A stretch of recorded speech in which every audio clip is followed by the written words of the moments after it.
This short video tutorial will show you how to register for an event on the ATA website.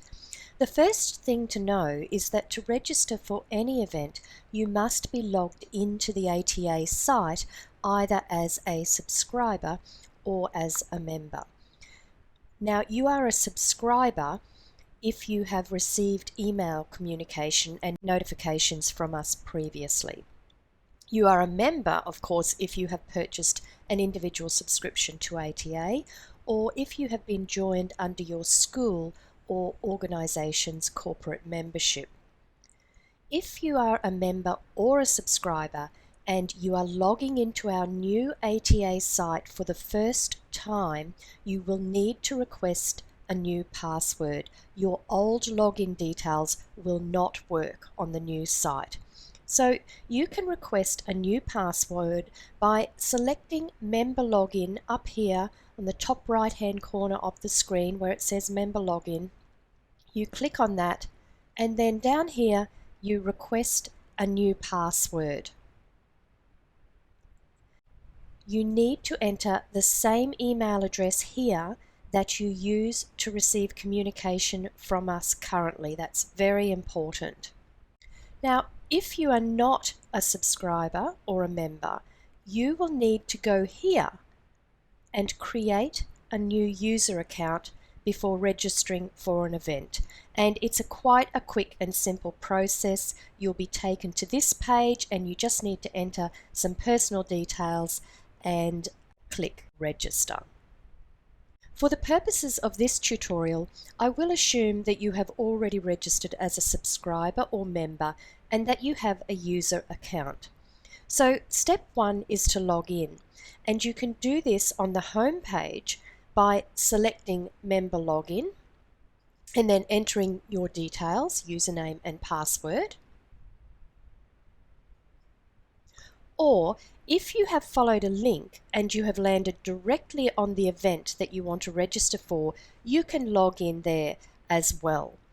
But for the purposes of this, we will log in from the home page so that you can see how to navigate to the events page from here and choose your event. So we choose Member Login and we enter our username and password and login. Now up on the main menu here, you can see there is a tab that says Events. So this is where you go to see what events we have coming up, and it's also where you go to register for any event. So I'm going to click on Events.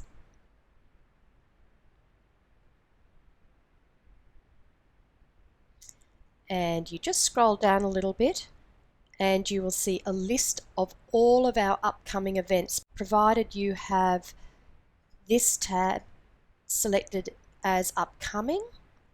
All right, and you can also view past events and you can also view recommended events. The recommended events will appear according to the interest groups that you have chosen to join. So I'm just going to register for the first event or the very next event coming up, which is called a Collaborative Framework for Student Success. It's on June the 27th. All you need to do is click on the title and it will open up the event registration page. And here it is. And you'll see that there's some additional information here that you should always read, and it may change depending on the particular event. So always have a look at the additional information. And it's a simple process of selecting Register. And you can see here that I'm being asked to put my email address in and I add to cart. So now you need to look right up the top of your page and you'll see the tab Cart, and you'll see that I now have one product in my cart, and that is the webinar event that I've just registered for. So I'll click on Cart and it shows me there is the item that I've chosen. All of those details are correct. I've checked them and I'm going to get a notification email to this address, so I'll check out. Now, it will always take you to a billing page, even when there is no amount charged for a webinar. So you just need to go through, check that these details are still current, and then click on Next. It takes you to this page where you confirm the order details. And everything is in order. I'm not going to be charged anything because I either am a member and I don't get charged for webinars, or because this webinar is free. And I place my order. And now I'm in my portal and I'm going to go to events, and I'm going to check that that event is now showing in my portal as an event that I have registered for. And there it is, a collaborative framework for student success, and the date that I registered for the event. I'll just take you back here. Under events, there's a tab called Event Resources. Now, closer to any webinar event, this is where we will upload the worksheets and any other associated material that goes with a webinar. So you need to just come back into your portal. It's a good practice to do that and check the event resources prior to the webinar. So now that I've registered for that event and it's showing in my portal, it's not the end of the process. I now need to check my email, and here I have an email from Australian Teacher Aide about the webinar registration. Very, very important that you open this email, look for the email, open the email and read it, because webinar registration is a two-step process, and we've just completed step 1, and step 1 is necessary in order for you to qualify for a CPD point and a certificate of participation when you attend the live webinar. But you're still not completely registered because our webinar platform is another application. So see this link here? That is the very next step you need to do before you finish the event registration process.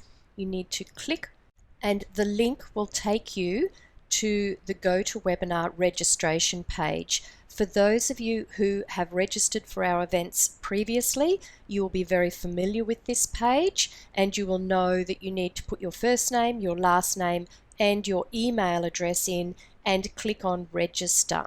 Now, this is step 2 of the registration process, and this step will provide you with your join link. And you must have a join link in order to join the webinar on the day. So make sure you go through after you have registered on the ATA site, check your inbox for your email and use the link in the email to then complete step 2 of the event registration process. Very important. But once you've done that, you'll get another email from us with the join link, and we will generally send you a reminder 1 day and 1 hour prior to the webinar starting, and in that reminder email we will put the join link again. So there's plenty of prompts for you. So I hope this has helped you to understand our new event registration process.